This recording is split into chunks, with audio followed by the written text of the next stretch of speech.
Hey, Robo Kids. Today's mission is to discover what a switch is. Now, we've already talked about how you can make your robot move. Oh, hold on, glitching. How you can make it move forward. And we've even talked a little bit about loops and how to use different sensors using the weight block. Now, if you need your robot to do something and look for something else, for instance, let's say your robot is driving in a straight line, but you want it to be able to sense something that's underneath it. You would hook up a sensor and use what's called a switch block.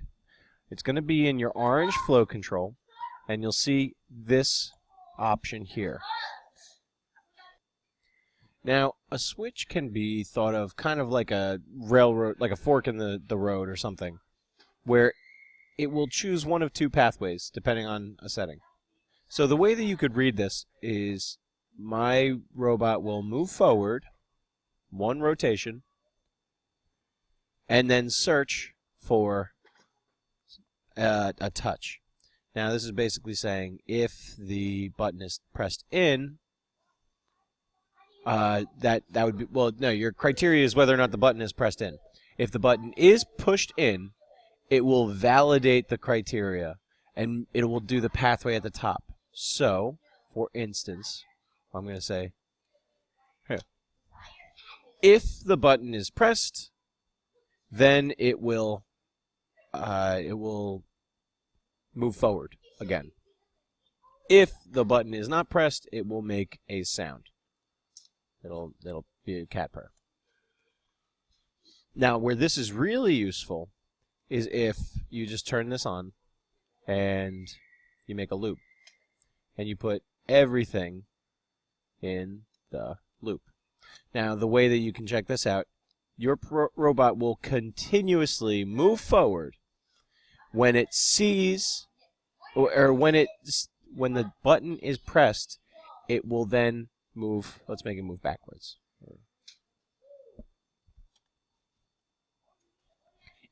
Then, after it moves backwards, it starts all over again. Now, if the button is not pressed, it will purr like a cat, and then it will go back. Switches can be really useful when you're trying to come up with some sort of solution to a robot considering multiple ways to react. Now, I'm not going to do it in here, but you can also use switches within switches. Now, that's when things get a little crazier, but at this point, I don't expect any of my students to be here. So, the way this would read is if the button is not pressed, then it would look to see if, let's say, the distance is less than 50 centimeters. If it is less than 50 centimeters, it would go up here.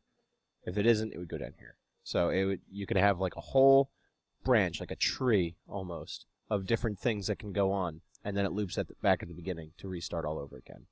Now, as your program is going through, it's going to go from left to right, but it is repeating constantly.